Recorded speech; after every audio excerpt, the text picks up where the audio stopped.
Nós cumprimentamos a todos com a paz do Senhor Jesus, cumprimentamos também os nossos amigos que nos assistem pela internet. Que Deus abençoe você aí onde você está, na sua casa, no seu trabalho, no seu iPhone, no seu Android. Que o Senhor Deus faça com que o poder da sua palavra possa alcançar você nesse momento aí onde você nos assiste. Que Deus abençoe a todos nós.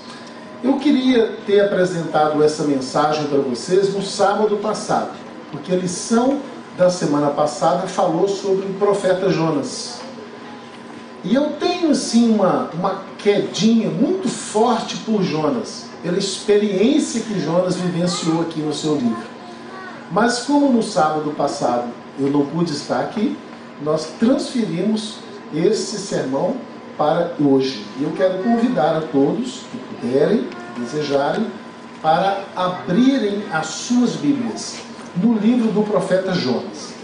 O profeta Jonas vem logo após Amós e antes de Miqueias. O profeta Jonas escreveu um pequeno livro de apenas 4 capítulos, bem pequenos.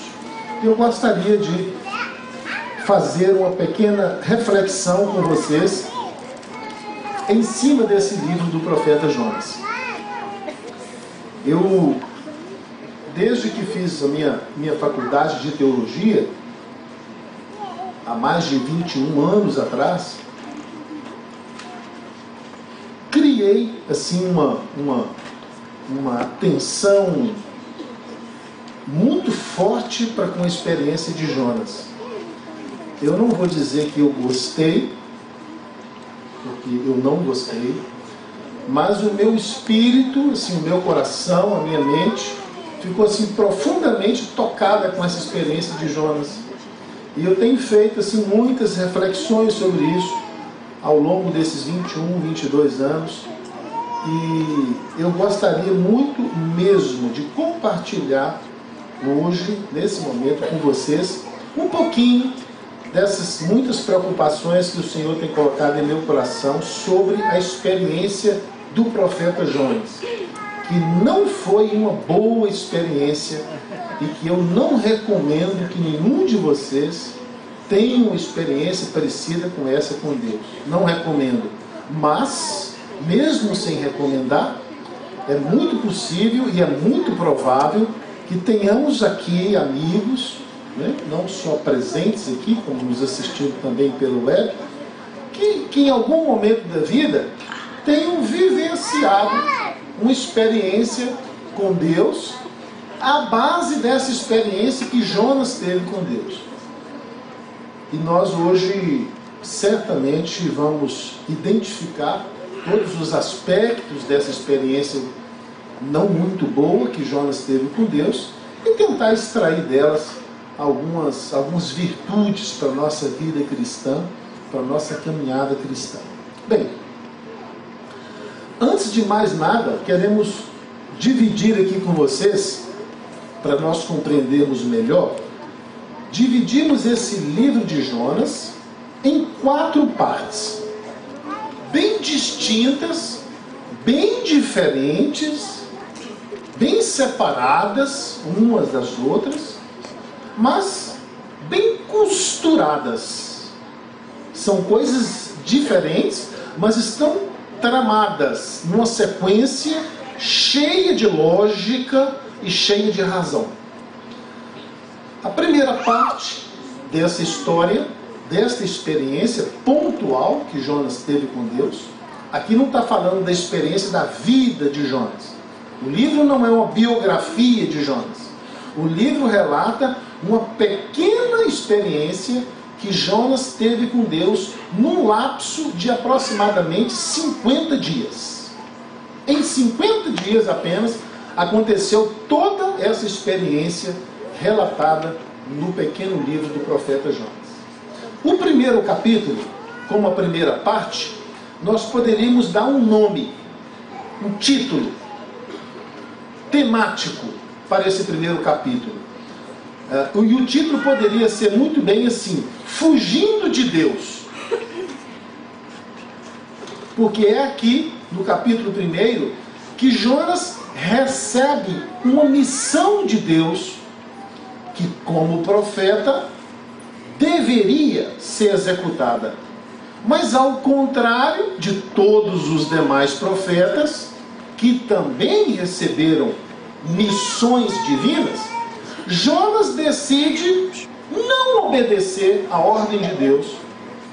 E para isso, ele não pode continuar na presença do Senhor, que o chama, que o interpela, que o incomoda e que deseja movê-lo à ação. Então, ele toma uma atitude, que é fugir ou tentar fugir da presença do Senhor. Então, poderíamos nomear esse primeiro capítulo com esse nome: Fugindo de Deus. Vejam os passos básicos dados pelo então profeta para tentar fugir de Deus. Eu quero ler o capítulo 1 a partir do verso 1. Você pode acompanhar na sua Bíblia comigo. Veio a palavra do Senhor a Jonas, filho de Amitai, dizendo: levanta-te e vai à grande cidade de Nínive, que era na época a capital do império da Síria, que comandava o mundo todo, e clama contra ela, porque a sua maldade chegou até o céu. Verso 3. Imediatamente Jonas se levanta, mas para fugir da presença do Senhor, indo para Tarsis, uma direção exatamente contrária à cidade de Nínive. E tendo descido a uma cidade chamada Jope, que era uma cidade portuária, achou um navio que ia para Tarsis. Pagou, pois, a sua passagem e embarcou nesse navio para ir com eles para Tarsis, para longe da presença do Senhor. Verso 4. Mas o Senhor lançou sobre o mar um forte vento, e fez-se no mar uma grande tempestade, e o navio estava a ponto de se despedaçar. Verso 5 e último. Então os marinheiros, cheios de medo, clamavam cada um ao seu Deus. Cada um tinha o seu próprio Deus, né? Os ídolos.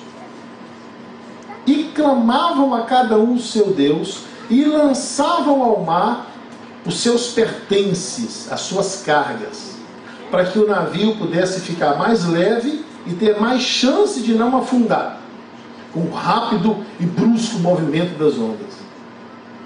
Jonas, porém, havia descido ao porão do navio, e ao chegar no porão, ele se deitou, e então dormia um sono profundo. Alguns passos elementares, meus queridos amigos, que alguém, eu ou você, precisamos dar na nossa vã tentativa de fugir da presença de Deus. É descer.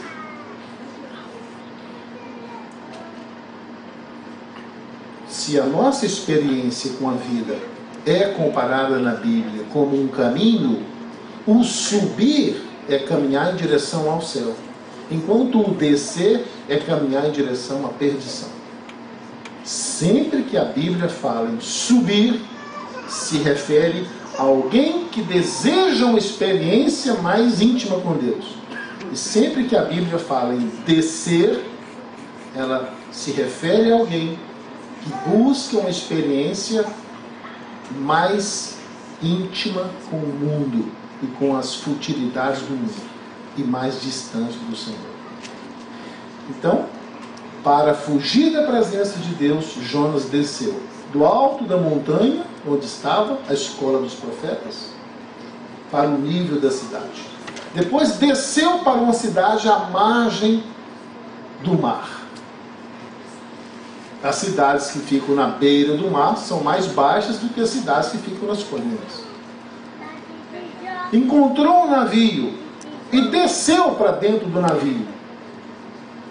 E quando chegou dentro do navio, não se contentou e desceu para dentro do porão do navio, onde se levavam as cargas normalmente, e que ficava abaixo do nível do mar, aquela parte do navio que afunda. E lá ele dormia um sono profundo. Então, para fugir da presença do Senhor, é necessário descer mais baixo que alguém pode e depois adormecer.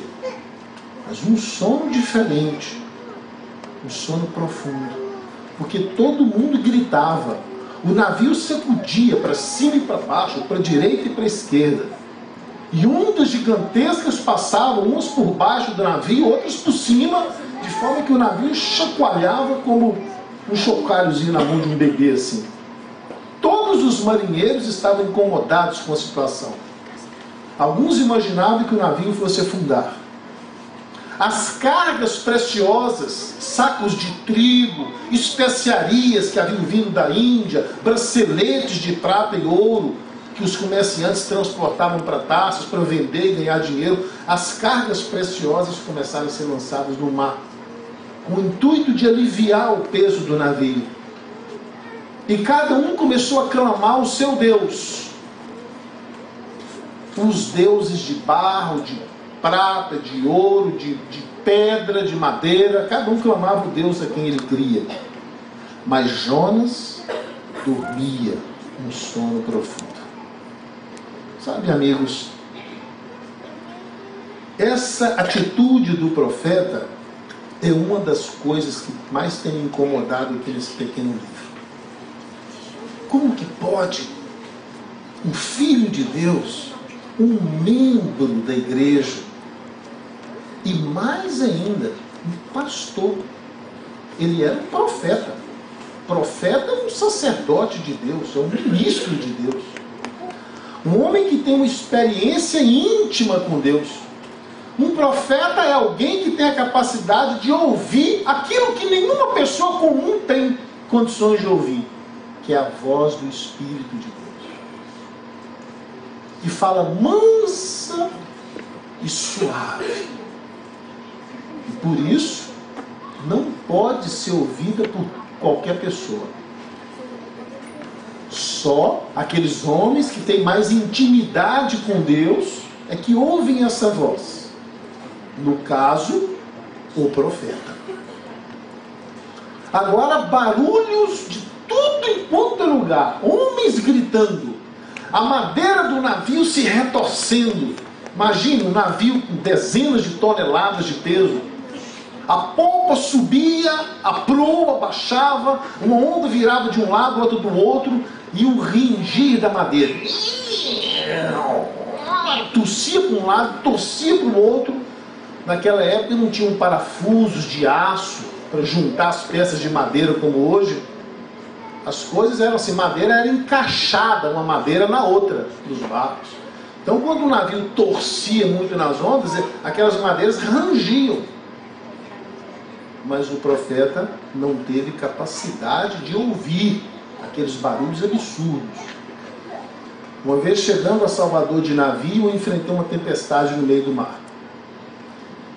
Eu me lembro que não deu tempo eu entrar para dentro do navio. Era um navio de turistas. E quando começou a tempestade, as ondas subiram muito. O capitão deu ordem para todos os turistas que estavam ali descerem. E fecharam as escotilhas, as portas. E eu mais algumas pessoas ficamos lá em cima. E eu pensava que não havia perigo ali. E de repente, as ondas se abriam assim na nossa frente e o navio afundava. É chamado de vagas. O navio entrava assim dentro, parecia que ia lá para o fundo do oceano. De repente, quando ele batia lá no fundo, ele subia assim, ó. Ele subia e parecia que ia jogar a gente para fora. E nós colocávamos as mãos nas telas de cordas que estavam lá na proa do barco e segurávamos. Eu me lembro que eu enfiava o braço assim na trama das cordas, porque quando ele baixava assim e subia, Parecia que ia nos jogar assim uns 20 metros de altura. E meu braço se feriu todo, segurando ali. E quando ele abaixava, ondas passavam por cima da polpa do navio. Aquele mundo de água, toneladas de água, varrendo tudo que estava no convés. Foi por pouco que eu não perdi a minha vida ali. E foi uma rápida tempestade, uns 15 minutos no máximo. E logo a tempestade passou e meia hora depois encoramos no porto de Salvador. Eu fico imaginando essa tempestade aqui, como que não foi. Mas o profeta dormia um sono profundo. Sabe, irmãos, que coisa triste é alguém que vive fugindo da presença do Senhor. Aqui tem alguns aspectos que dói o coração da gente. Por exemplo, eles não quiseram levar Jonas no navio, porque era um navio de carga. Então ele deu dinheiro para as pessoas. Não era um navio de passageiros, era de carga. Ele subornou o capitão do navio com dinheiro, para que o capitão pudesse deixá-lo entrar de forma escondida. E não é isso que acontece quando tentamos também inutilmente fugir da presença do Senhor? Não temos que estar dando um dinheirinho aqui, um dinheirinho ali, pedindo um favorzinho aqui, um favorzinho ali, para que as pessoas possam abrir uma exceção, abrir uma portazinha que não existe, para a gente poder ir se enfiando ali, se enfiando e mergulhando cada vez mais fundo no pecado. Não é assim? Comigo tem sido. Quando eu decidi fazer coisas erradas na minha vida, não foi fácil. Eu me lembro quando eu fumei o primeiro cigarro. Foi a coisa mais horrorosa da minha vida, fumar o primeiro cigarro. Eu tragava a fumaça e o meu pulmão queimava. E eu começava a tossir. Como louco. Aí acendia um segundo e fumava. E a cabeça doía, o ouvido parecia que ia explodir de tanta pressão. E os pulmões queimavam. A garganta ardia, eu tossia. Aí fumei o terceiro. Aí quando eu estava fumando o 50º cigarro, aí já foi um pouco menos doloroso, mas foi difícil. Eu me lembro quando bebi o primeiro copo de bebida alcoólica, como que aquilo queimava na minha boca e doía na minha cabeça. É difícil pecar. Mas nós vamos tentando, e vamos repetindo, e vamos descendo, e vamos afundando a cara na lama, até que as resistências todas da consciência começam a ceder. Aí a gente começa a achar que é tudo tão normal, que é tudo tão simples. Todo mundo bebe, todo mundo fuma, todo mundo mente, todo mundo faz isso. Que problema tem? E a gente fica tão relaxado, tranquilo, fazendo o pecado, que a gente adormece e entra mergulhado num sono profundo. E aí vem o perigo, a ameaça de uma morte iminente. Todo mundo se dá conta de que a situação é perigosa. Cada um corre atrás da sua crença, do seu ídolo, do seu Deus, em busca de alternativa. Mas a gente está dormindo um sono profundo do pecado. A gente não tem consciência do perigo que está em volta de nós. Tudo isso porque decidimos fugir da presença do Senhor. Bem, vocês conhecem os outros detalhes da história. Os marinheiros descobrem Jonas, ficam incomodados com a atitude passiva dele, acordam Jonas aos chutes e dizem para ele: quem é você? O que você faz aqui? De onde você vem? Quem é a sua família? E quem é o seu Deus? Porque não é possível nós estarmos lutando para tentar salvar a nossa vida no meio dessa tempestade e você dormindo esse sono dos sãos. E Jonas então tem que se apresentar. E essa para mim é a hora mais vergonhosa do profeta. Eu sou Jonas, sou filho de Amitai, venho de Jerusalém, sou servo do Deus Altíssimo, que fez o céu, a terra, o mar, que está nos engolir agora, é feitura das mãos do meu Deus, a quem eu sirvo, e eu recebo um salário dos dízimos sagrados. Eu sou profeta. A igreja me paga com os dízimos sagrados dela. E eu estou aqui fugindo da presença do Senhor. Isso também que me arrasa. Essa hora da apresentação é que é dura.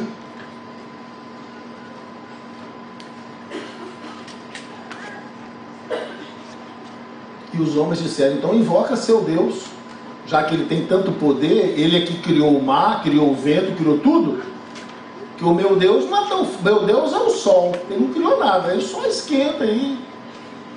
O outro dia, meu Deus é a lua, é um deusinho pequeno também, não criou nada. Só controla as marés, né? Maré alta, maré baixa. Mas esse Deus seu aí, se ele criou o mundo, criou o mar, criou tudo, ele deve ter muito poder. Invoca ele então, para ele fazer o mar se acalmar. E Jonas vergonhosamente disse, olha, não adianta eu orar, porque ele não vai me ouvir, porque eu estou em pecado. E quando uma pessoa está em pecado, é bobagem orar. É bobagem orar. Você pode orar pedindo perdão pelo seu pecado, né? Mas orar para Deus mandar uma bênção para uma pessoa é bobagem. O livro de Isaías diz, os vossos pecados fazem separação entre vós e Deus, de forma que ele não ouve as vossas orações. Deus ouve a oração do pecador que se arrepende e pede perdão, aí Deus ouve. Mas um pecador, em franco pecado, orar por uma outra pessoa é perda de tempo. Vai tomar um copo d'água que você ganha mais. Deus não ouve uma oração dessa. Ele disse que não ouve. Jonas disse, eu não preciso nem orar, ele não vai ouvir. Sabe o que vocês podem fazer? Me jogarem no ar. Aí Deus para a tempestade. Porque enquanto eu estiver em pecado, como eu estou fugindo de Deus, a maldição vai continuar. Então, para a vida de vocês não ser eliminada, disfarçam do problema de vocês, que sou eu. Eu sou o problema. Me joguem no mar, eu vou morrer afogado, logicamente, mas Deus vai deixar você seguir em viagem tranquilamente. E então o profeta sobe na prancha, se despede do povo, amigos. E com Deus, eu desejo uma boa continuação de viagem para vocês. Aí eu fico imaginando a cena, minha mente perturbada como é, né? Fico imaginando. O camarada estava disposto a morrer, mas não estava disposto a se arrepender do seu pecado. O que é isso? Ninguém precisou jogá-lo no mar. Ele subiu e se projetou lá dentro.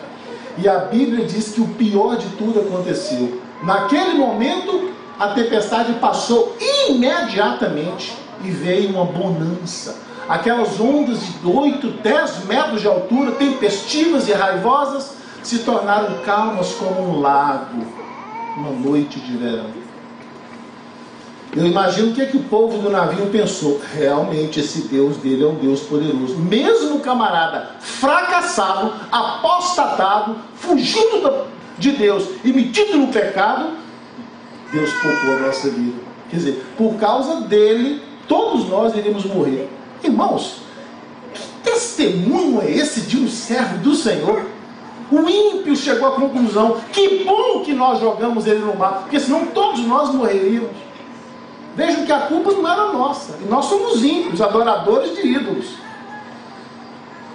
A ira de Deus é por causa dele. E a gente jogou ele no mar e a tempestade foi embora. Que maravilha! Nós poderíamos matar todos os crentes do mundo e nós viveríamos felizes para sempre. Essa é a conclusão que eles chegaram. Ou seja, ser sal e ser luz não era a bênção da vida de Jonas. Jonas era uma maldição na vida dos outros. Aonde ele estava, podia vir um raio, podia pegar fogo, podia ter um incêndio, podia ter um naufrágio, e muita gente podia morrer. Porque ele era a maldição na vida das pessoas. Mas graças a Deus o livro não termina nesse capítulo 1, né? lançado ao mar, como foi. Ele vem descrevendo aqui ao longo do capítulo 1, que é um capítulo grande, 17 versos. Ele diz que ele foi descendo pela profundeza do oceano e ele não se afogava. Um milagre aconteceu. E ele foi descendo, e ele diz aqui: eu desci até aquela lama preta onde ficam os camarões no fundo do mar. Ele falou: desci até lá no fundo. Mas eu não morreu afogado. Deus preservou miraculosamente a vida dele. E quando ele chegou lá no fundo, ele fez uma oração. E a oração que ele fez é: Senhor, perdoa o meu pecado. Eu admito que eu estou em pecado, reconheço que eu estou em pecado, sei que o Senhor está triste comigo, eu quero o seu perdão. Bem, após essa oração de confissão, que é uma oração que Deus ouve, essa Deus ouve, perdoa o pecado do profeta, então ele entra na fase 2, que começa no capítulo 2. No fundo do mar ele decide: Senhor, se o Senhor salvar a minha vida e me restaurar novamente a saúde, o ar para respirar e tudo, e me colocar na terra seca, eu vou fazer aquilo que o Senhor mandou. E Deus então opera um milagre maravilhoso, manda um grande peixe, né? Isso está no capítulo 2. No capítulo 2, nós poderíamos intitulá-lo de Correndo para Deus. Enquanto o capítulo 1 ele corre de Deus, no capítulo 2 ele volta, ele corre para Deus, em busca da misericórdia de Deus. Faz aquela oração, Deus perdoa, e agora ele não precisa pagar mais passagem, porque Deus manda um peixe. O peixe o engole e miraculosamente ele é preservado vivo dentro da boca desse peixe. Obra de Deus, como abrir o mar, por exemplo, e fazer descer pão do céu e etc. Uma dessas coisas absurdas que Deus faz. E então o peixe agora se torna um submarino privê, que só leva Jonas. Ele vai sozinho, particular.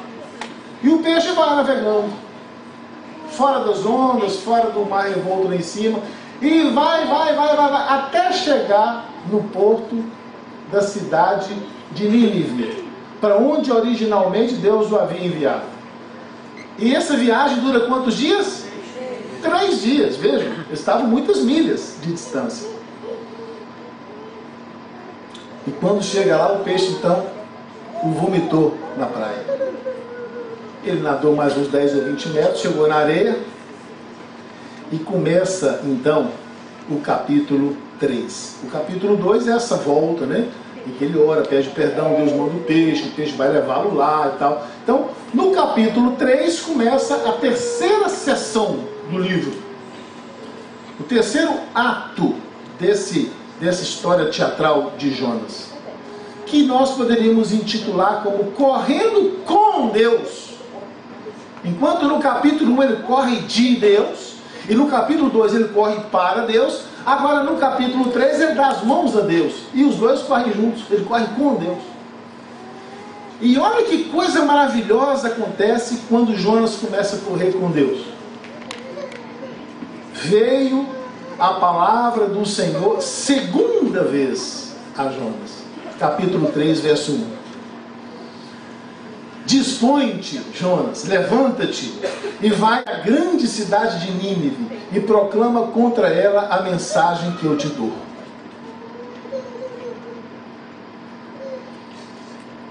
O capítulo 3 já começa com uma bênção, que é ouvir a voz de Deus pela segunda vez. Deus é o Deus da segunda chance. Tem uma música que diz isso, né? Tem homens que não dão segunda chance. Tem patrões que não dão segunda chance para o empregado. Se o empregado errar da primeira vez, ele manda embora. Até porque com essa crise toda por aí, tem muitos ótimos funcionários querendo o seu lugar, o meu lugar. Então um vacilo que a gente der é suficiente para o patrão mandar embora e contratar um outro mais competente. Mas Deus é o Deus da segunda chance.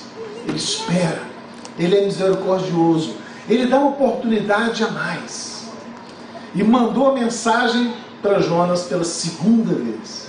Não desistiu de Jonas, como não desistiu de mim e nem de você. Verso 2, levantou-se Jonas então, verso 3, levantou-se Jonas e foi a Nínive, conforme a palavra do Senhor. Ah, meus irmãos, quando eu cheguei nesse capítulo pela primeira vez, há muitos anos atrás, eu fiquei tão feliz.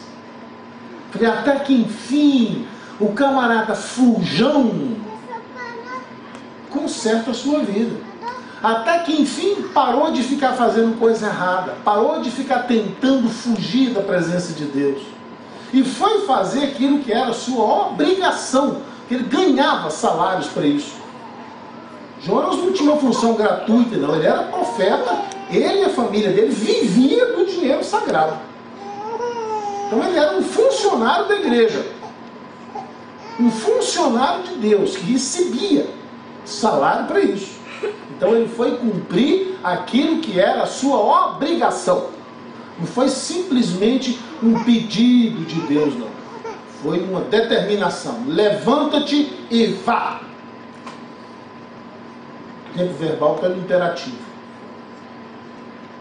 Foi uma ordem. Ô Jonas, será que você podia fazer um favor para mim e ir lá? Não. Levanta-te e vai. Foi uma ordem expressa. Verso 3. Segunda parte. Ora, Nínive era uma cidade muito importante para Deus. Olha aqui. O escritor do livro, que não é Jonas, começa a nos dar informações das quais Jonas não dispunha. Jonas não conhecia essas informações. Nínive era uma cidade muito importante aos olhos de Deus. E pelo relato bíblico, na cidade de Nínive não tinha um justo sequer. Não tinha uma filha de Deus. Não tinha um filho de Deus. Era uma cidade só de gente ímpia, gente perversa, adoradores de deuses estranhos, pessoas que sacrificavam seus filhos aos deuses falsos, homens que eram violentos e assassinavam e estupravam as pessoas sem dó. E a Bíblia disse que essa cidade era muito importante para o Senhor. Oh, meus irmãos, que lições nós podemos extrair desse capítulo 3. Quantas vezes, erroneamente, nós pensamos que Deus só ama a igreja, que Deus só ama o crente, que Deus só ama o fiel, quando na verdade a Bíblia está cheia de citações, falando do interesse de Deus pelo perdido, pelo ímpio, pelo assassino, pelo ladrão. Cristo vivia no meio das prostitutas e dos ladrões, e por isso foi até criticado pela igreja. E agora no Velho Testamento, que não é um momento que Deus demonstra todo o amor assim, é mais um contexto de juízo, né? O autor nos diz que Nínive era uma cidade muito importante para o Senhor. Que lição para nós. Eu fico imaginando Paris e todas essas vilas, centenas que circundam essa grande cidade de Paris. Quanta impiedade, quanta perversidade existe nessa cidade. Mas nós poderíamos dizer, sem medo de errar, Paris é uma cidade muito amada pelo Senhor. É por isso que um furacão, um terremoto, uma praga assim ainda não destruiu essa cidade, porque Deus ama. Por isso nós começamos a imaginar a necessidade que Deus tem de que eu leve a palavra de salvação para Paris. De que você leve um folheto, um estudo, de que você faça uma prece pelos ímpios que moram nessa grande e importante cidade. Cerca de 12 milhões de turistas passam por essas ruas aqui a cada ano. 12 milhões. Paris é a cidade mais visitada por turistas no planeta Terra. E a Torre Eiffel é o monumento turístico mais visitado no mundo inteirinho. Eu acho que Deus ama essa cidade um pouco mais do que as outras cidades. Mas nós não estamos muito certos disso. Que se nós soubéssemos que Deus ama alguém bastante, nós iríamos tratar essa pessoa melhor do que nós tratamos.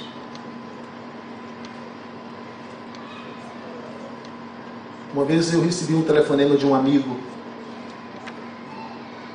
que morava no interior, eu morava na capital. O amigo disse: olha, pastor, vai chegar um rapaz aí semana que vem, ele vai te telefonar, ele precisa da sua ajuda para conseguir uma hospedagem, para resolver uns problemas médicos aí. O nome dele é fulano de tal. Por favor, pastor, vê o que o senhor pode fazer para ajudar. E era um grande amigo meu, a quem eu devia muitos favores. Assim que aquele rapaz chegou, me ligou. Eu fui buscá-lo na estação rodoviária, providenciei um alojamento e o ajudei a resolver os problemas que ele precisava, nos hospitais, tudo mais. E no final, ele veio me agradecer. Eu falei: olha, não precisa me agradecer.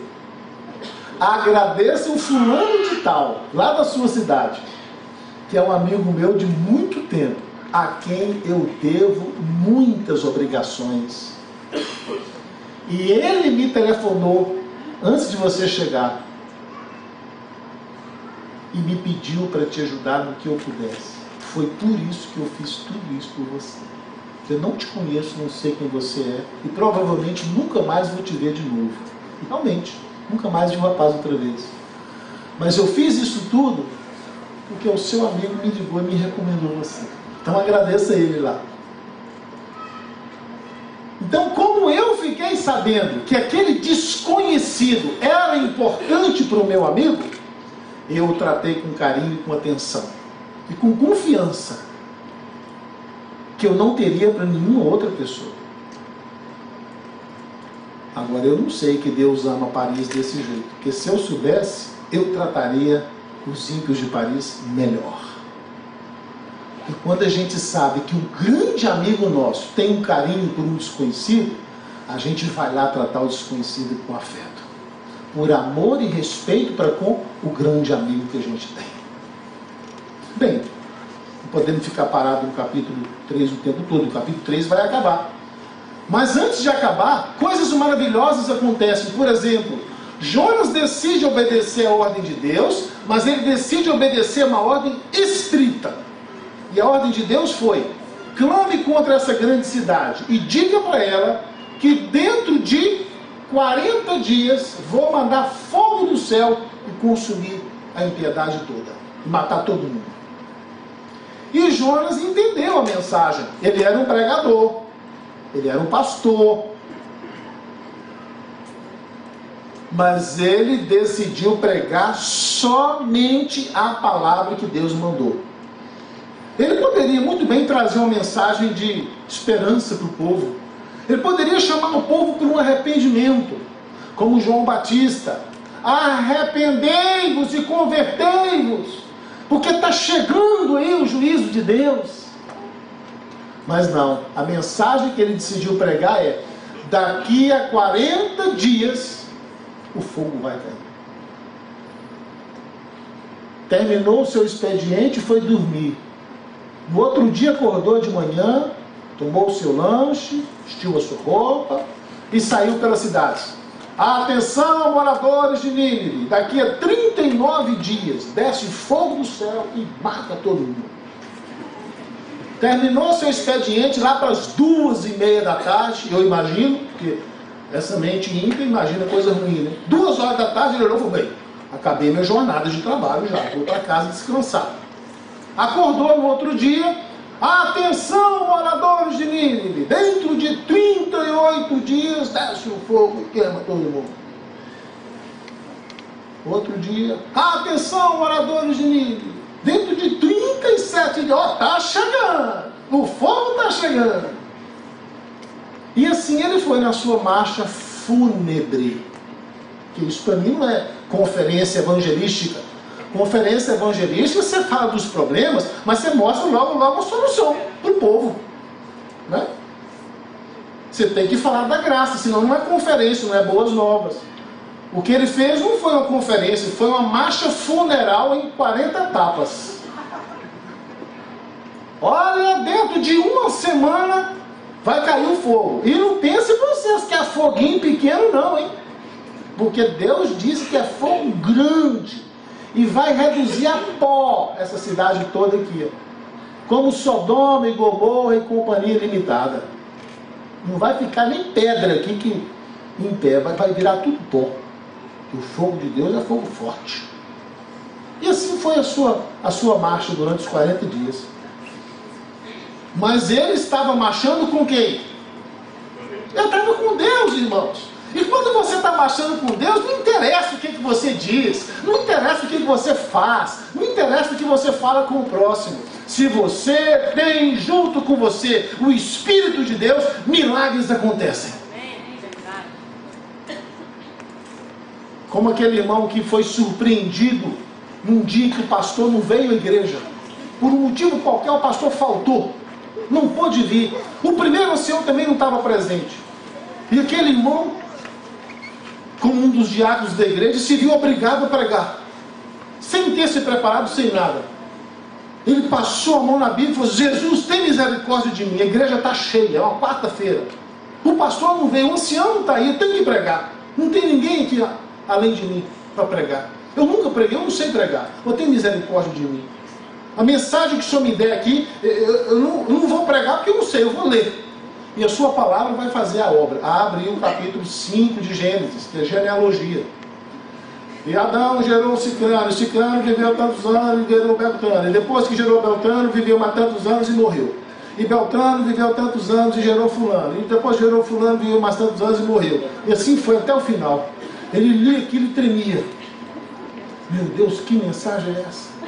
Só tem assim: viveu tantos anos, casou, gerou um filho, depois viveu mais tanto e morreu. E lá pelo meio da história tinha Enoque. E Enoque gerou, com 65 anos, gerou um filho. E depois que gerou esse filho, viveu mais 300 anos.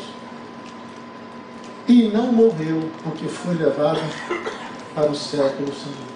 E assim ele leu o resto e terminou o capítulo. E no final daquela sua mensagem, ele tremendo lá na porta e cumprimentando as pessoas, ele descobriu que estava na igreja uma autoridade da cidade, um vereador, um deputado, alguém assim, que entrou na igreja sem explicação, sentiu vontade de ir, foi na igreja, uma plena quarta-feira à noite. E ele agradeceu pela mensagem. O homem assustou, um deputado aqui na igreja, meu Deus, esse homem ouviu esse sermão mais sem graça. Aí no outro sábado, ele ficou sabendo que tinha culto no sábado, estava ele, a mulher, e o pastor já estava lá, pregou um lindo sermão e o cumprimentou. No outro sábado ele veio com a mulher e com as duas filhas. O pastor ficou feliz, um deputado vinha na igreja todo sábado e foi conversar com ele. Ô doutor, o que aconteceu? O senhor gostou, está na nossa igreja, está vindo, estamos felizes. Ele: olha, foi uma mensagem que eu ouvi aqui alguns dias atrás, uma quarta-feira à noite. Ele falou: nossa, foi o dia que aquele irmãozinho pregou. O irmão disse que o sermão foi um desastre. E o pastor ficou feliz, não importa que mensagem é, o importante é que o deputado está aqui com a família toda. Mas uns 2 meses depois, o deputado, estudando a Bíblia com a esposa, pediu o batismo. E o pastor foi batizado. E no dia do batismo, o pastor pergunta, então, lá do tanque, né? Empolgado, a igreja batizando um deputado, isso é uma coisa muito importante, né? E perguntou para o deputado: doutor, diga aqui no microfone e tal, o que o senhor, querendo empolgar a igreja, né? O que o senhor sentiu aqui com o louvor da nossa igreja, com o pianista da igreja, com os sermões do pastor da igreja, e o senhor gostou e agora o senhor está sendo batizado com a família e tal? Eu falei: olha, eu acho isso tudo muito bonito. O piano, os sermões do pastor, o louvor, tudo é lindo. Mas eu quero dizer para vocês uma coisa. Estava eu, há 3 meses atrás, desesperado na minha vida, com grandes problemas. E alguma coisa me disse, entra nessa igreja e assiste esse culto. E foi uma quarta-feira, eu entrei. E eu vi um sermão que foi o sermão mais lindo e mais maravilhoso da minha vida. Eu não sei quem é o irmão aqui, mas um homem de Deus abriu a Bíblia e começou a ler a história dos primeiros homens que viveram nessa terra, dizendo que os homens tinham nascido e cresceram, casaram, geraram filhos, e uns viviam 300 anos, uns viviam 400, teve um que viveu 900 e tantos anos, mas morreu. E ele foi lendo aquilo, e eu fui sendo tocado no meu coração e pensando, meu Deus, a morte é o quinhão de todo ser humano. Não interessa ter riqueza, ter poder, ser deputado, morar numa casa rica. Eu vou morrer. Porque se esses homens chegaram a 900 anos e morreram, imagina eu. E eu comecei a ficar desesperado com aquele sermão, sentindo a pecaminosidade da minha alma e necessitando de uma alternativa para eu não ter esse quinhão fatídico da morte como minha herança, como meu salário. E então o irmão sabiamente leu um verso de que houve um homem chamado Enoque, que ao contrário dos demais andou com Deus e não se achou mais aqui na terra dos viventes, porque Deus o levou para si. Aí naquele momento eu disse, graças a Deus que tem uma alternativa. Nem todos precisamos morrer, mas se eu der as mãos a Deus e viver com Deus, Deus também pode me levar como levou Enoque. Então, pastor, foi essa mensagem que transformou a minha vida inteira. Eu contei para minha esposa e para minhas filhas, e hoje nós todos estamos sendo batizados. O irmãozinho ficou lá no banco chorando aos prantos, pensando, meu Deus, um sermão tão sem graça, tão insosso e tão sem preparo, transformou a vida de um homem tão rico e importante desse. Então, quando você está com Deus, não interessa as suas palavras, não interessa se você tem curso universitário, se tem faculdade, se tem mestrado, doutorado, nada disso interessa. Qualquer palavra que você falar, qualquer oração que você fizer, qualquer música que você cantar, vai transformar o coração do ímpio. Porque o Senhor está com você, a força do Senhor está com você. E é por essa força e por esse poder que muralhas se lançaram ao chão, que oceanos inteiros se abriram. Não é por causa dos intelectuais, dos que falam bonito, dos que têm muito preparo. É porque o Espírito de Deus possui o coração dos homens e das mulheres. A mensagem sem graça de Jonas, sem esperança de Jonas, insípida como a mensagem de Jonas, e fatídica como a mensagem de Jonas, e que os dias eram contados do 40 até o 1.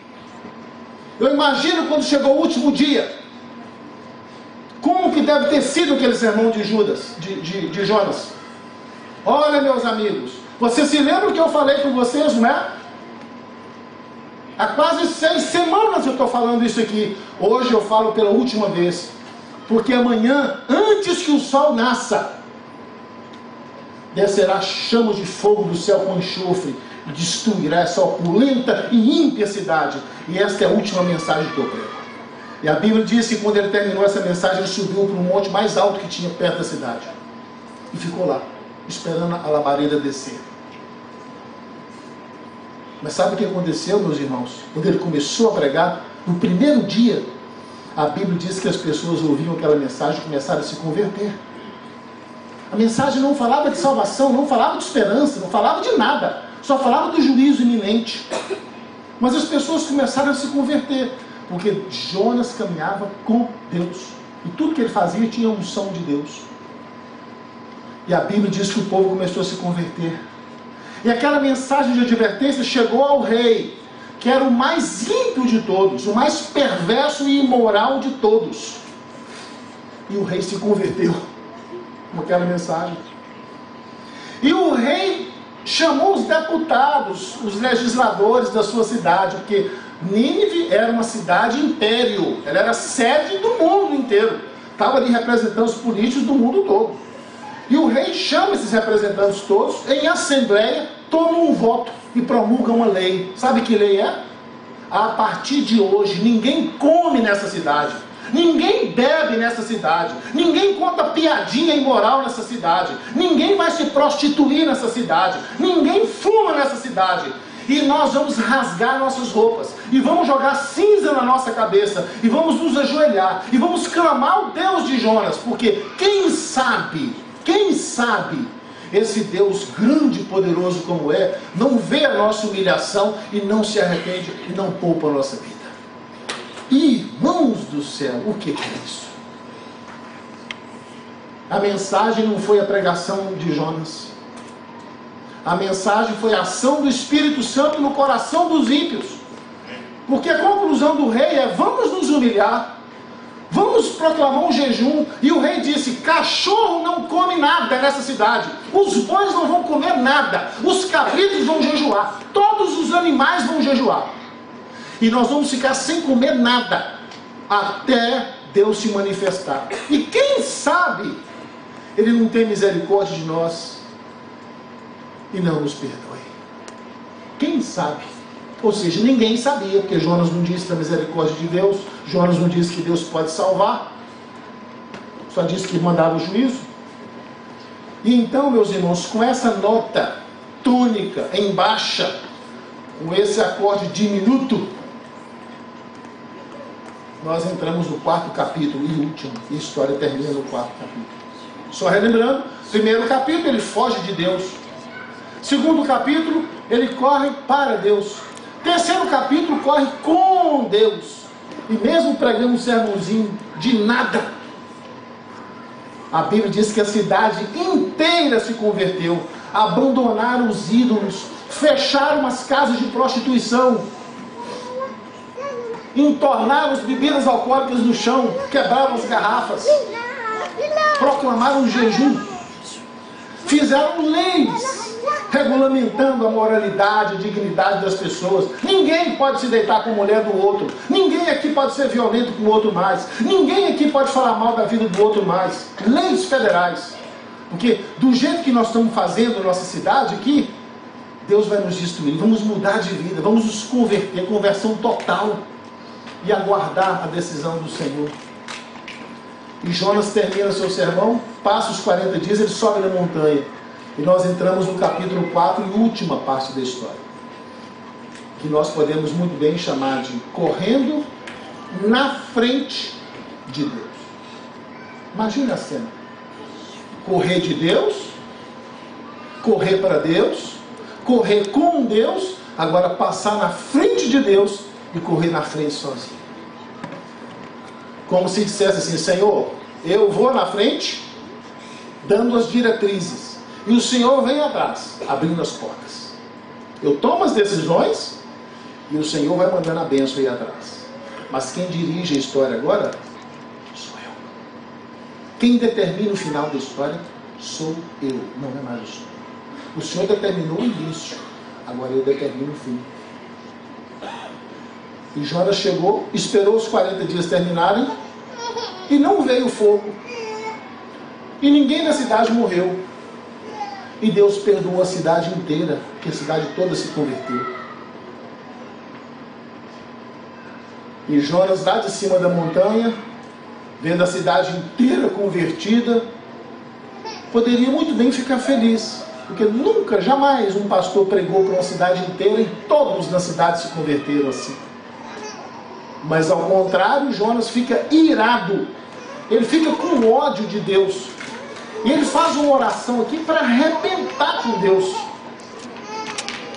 Essa oração eu quero ler, e nós vamos concluir aqui. Capítulo 4, a partir do verso 1. Como não veio o fogo, e como a cidade não foi destruída, capítulo 4, verso 1. Com isso, desgostou-se Jonas extremamente, e ficou com ódio, com ira. De quem? De Deus. Verso 2. E então ele se ajoelhou e orou ao Senhor. Note que não é só quando a gente está com o coração contrito, em busca de perdão, que a gente ora, não. Às vezes, quando a gente está com bastante ódio no coração, a gente também tem vontade de orar, né? Fazer uma oração ruim. E ele disse nessa oração: ah, Senhor! Oração de Jonas. Ah, Senhor! Como se dissesse assim: mais uma vez o Senhor apronta comigo. É o que ele diz. Não foi isso que eu disse. quando eu ainda estava em Jerusalém, na minha cidade? Por isso que eu me adiantei e tentei fugir para Tarsas, porque eu sabia que tu és um Deus clemente, eu sabia que tu és um Deus misericordioso, eu sabia que tu era um Deus tardio em irar-se, eu sabia que tu eras um Deus grande em bondade, eu sabia que tu te arrependerias do mal, porque o Senhor é mestre em fazer isso. Fala que vai mandar o fogo no ímpio, fala que vai destruir o ímpio, que vai mandar o ferro no ímpio, e quando o ímpio se converte, o Senhor diz, não, tadinho do ímpio se converteu, não vou matar não. Então, sabendo disso, que o Senhor não é um Deus que tem palavra séria, que fala que vai mandar o fogo no ímpio e não manda, eu me adiantei logo e queria fugir, queria sair da história. Mas o Senhor me forçou, mandou aquela tempestade, me jogaram no mar, mandou o peixe me engolir, fez aquela coisa toda. Eu entendi que o Senhor tinha mudado de atitude. E vim. E falei o que o Senhor mandou. Mas agora eu vejo que o Senhor não mudou nada. O Senhor não muda nunca. O Senhor é sempre assim. Desde que eu te conheci, o Senhor é assim. E eu acho que o Senhor vai continuar sendo assim indefinidamente. Olha os defeitos que o Senhor tem. O Senhor é um Deus clemente. O Senhor é um Deus cheio de misericórdia. Eu não tolero isso. O Senhor fala a maldade contra o ímpio, mas quando o ímpio se converte, o Senhor perdoa. Isso é misericórdia. Isso eu não posso aceitar. Senhor, eu não posso aceitar isso. Eu sou um homem sério. O Senhor está parecendo um Deus de brincadeira. Diz que vai mandar o fogo e não manda fogo nenhum. Então, verso 3, ele chega à conclusão final. Verso 3 é a conclusão mais triste do livro. Peço-te então que tire a minha vida, porque para mim é melhor morrer do que viver com o Senhor desse jeito. Abro mão da minha vida. E Deus, que é um Deus de tanta misericórdia, podia naquele momento já mandar um raio lá e fuzilar Jonas, né? Ele pediu. Mas não. Deus então disse no verso 4: Jonas, qual a razoabilidade que existe nessa sua ira? Olha aqui, Deus chamando um pecador para discutir filosofia. Razoabilidade é filosofia. Perguntar o porquê é filosofia. Deus filosofando com o camarada. Mas Jonas, você não tem razão nenhuma para ficar furioso assim. Você não tem razão nenhuma para ficar triste comigo. Vamos conversar a situação, vamos discutir a situação. Me conta os seus problemas, eu vou te dar explicações que você precisa. Eu disse mesmo que ia matar o povo, porque o povo era ímpio e a maldade havia chegado num limite máximo. Mas o povo se converteu. O Espírito de Deus agiu, o povo abriu o coração, o povo mudou de vida, o povo abandonou os pecados. O povo agora é crente, todo mundo foi batizado. Eu não posso agora matar o crente, eu ia matar o ímpio. O povo mudou de status de pecadores obstinados para crentes convertidos. Como é que você quer que eu mate agora? É uma cidade santa. Aqui é igual Jerusalém.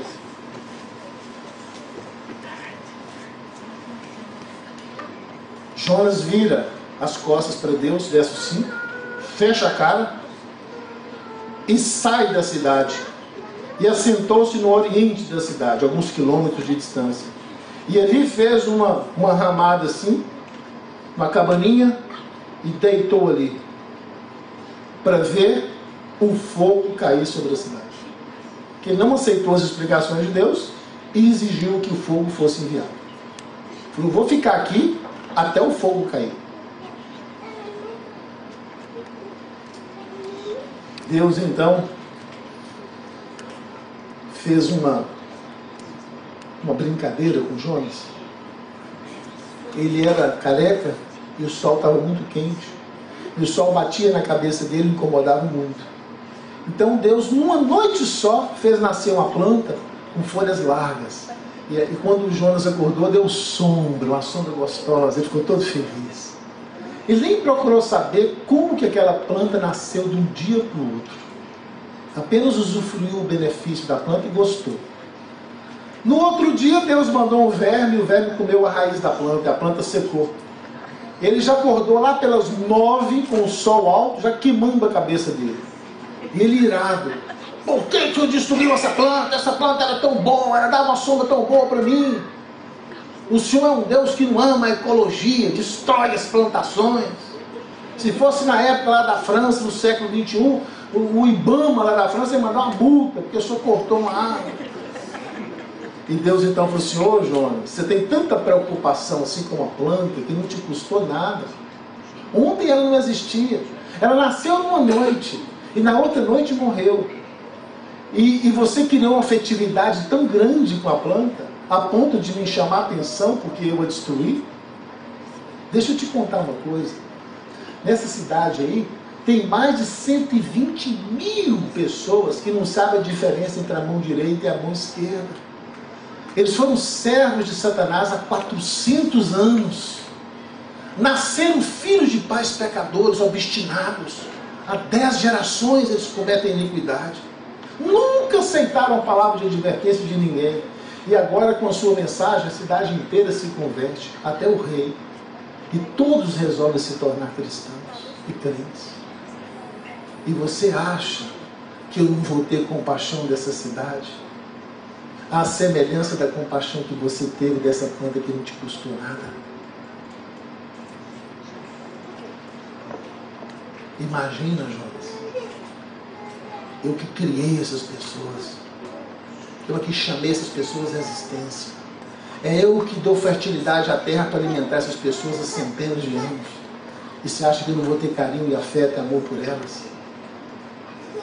E assim o livro termina. E a história de Jonas acaba sem um verdadeiro arrependimento escrito do profeta. Sabe, irmãos, eu não cheguei a nenhuma conclusão até hoje, porque ainda continuo estudando isso aqui. Mas eu aprendi grandes lições desse texto. Uma delas que eu quero deixar com vocês é que há momentos da nossa vida que a gente corre de Deus e acontecem coisas ruins. Há outros momentos que a gente corre para Deus, Ele nos perdoa, nos aceita. E há momentos que nós damos as mãos a Deus e corremos junto com Ele. E aí milagres extraordinários começam a acontecer. E é o capítulo mais lindo. Mas às vezes, algumas pessoas começam a ver muitos milagres de Deus, começam a receber muitas bênçãos de Deus na sua vida.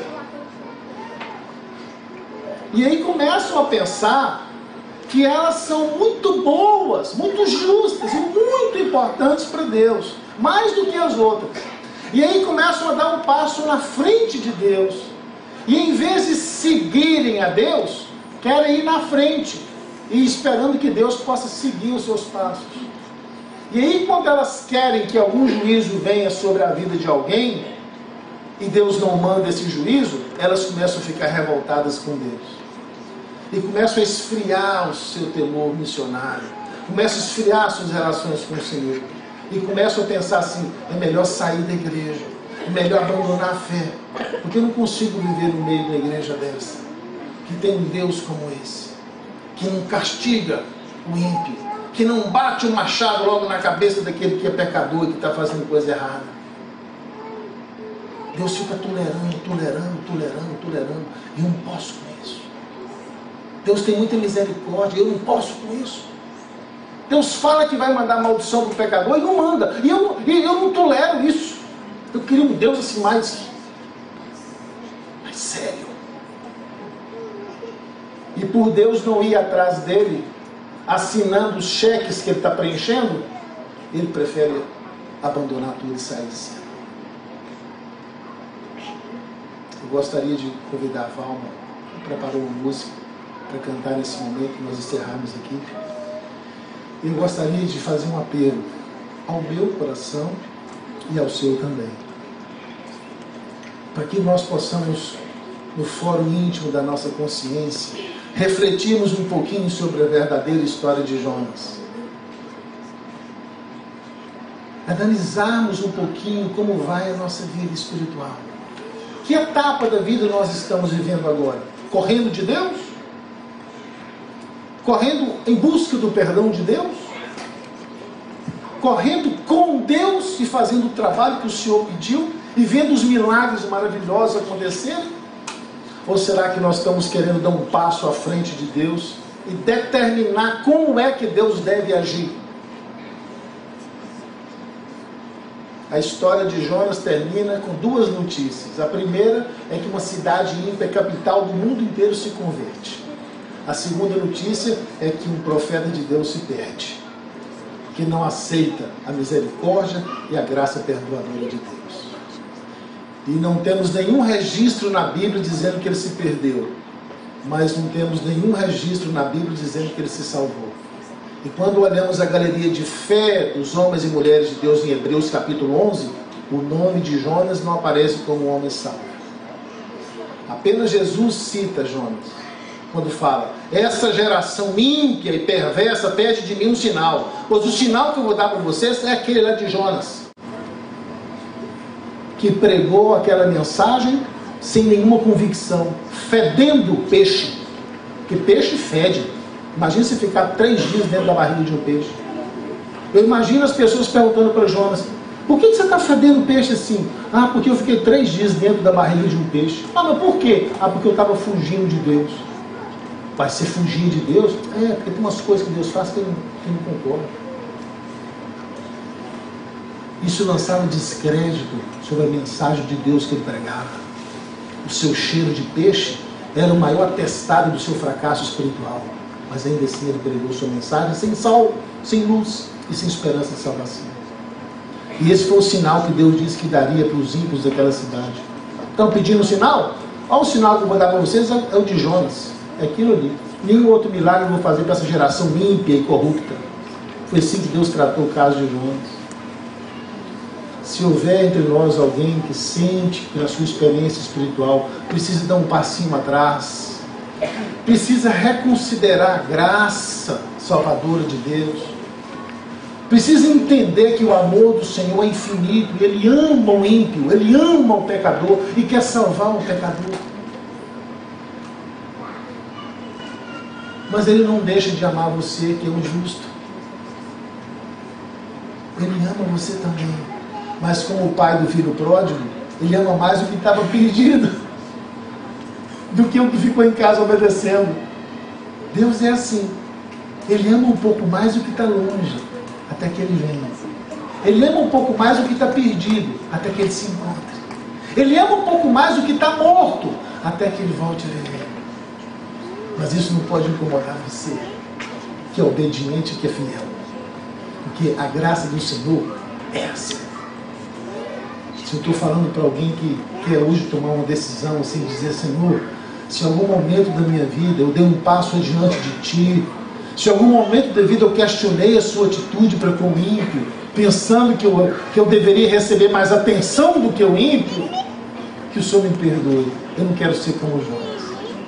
Eu quero que o Senhor vá à frente, me dando as coordenadas, e quero ir atrás de Ti, seguindo os Teus passos.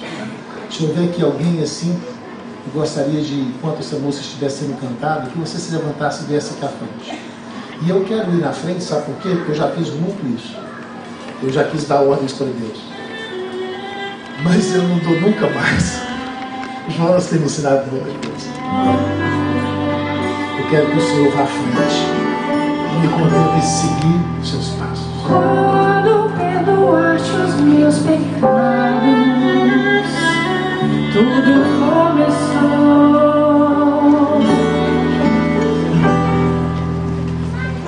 Todo ser foi transformado, o teu sangue me lavou, e minha vida foi se enchendo com o teu perdão, com a tua paz, com tua graça, com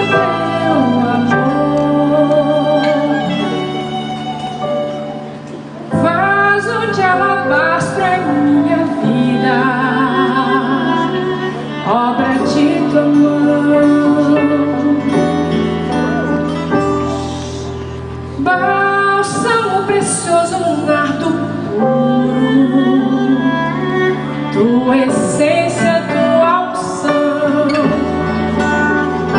Por isso eu ofereço a ti a minha gratidão.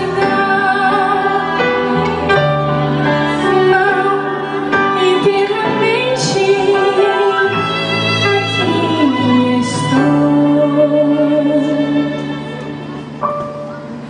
Eu me prostro humildemente, me quebrando totalmente, me entreguei completamente a ti. Quero exalar o teu perfume para te louvar. Eis-me aqui, eu trouxe a minha vida pra te adorar.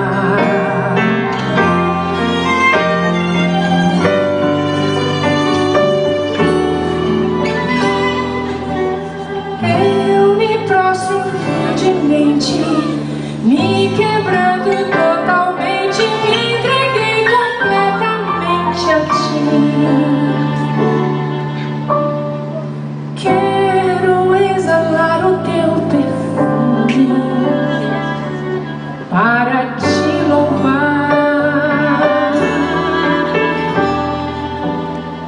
Eis-me aqui, eu trouxe a minha vida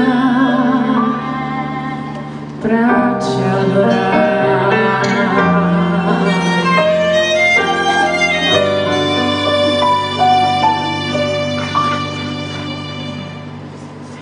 Querido Santo Deus, que habita nos céus, muito obrigado, Senhor, por essas experiências lindas e tão importantes que o Senhor deixou-nos registrados na Sua palavra, para nossa instrução, para nossa educação, para nossa exaltação. Se por acaso, meu Pai, há aqui entre nós, hoje, ou entre as pessoas que nos assistem, alguém que cometeu esse erro de Jonas, que o Senhor possa perdoar, que nós possamos entender que o Senhor é assim,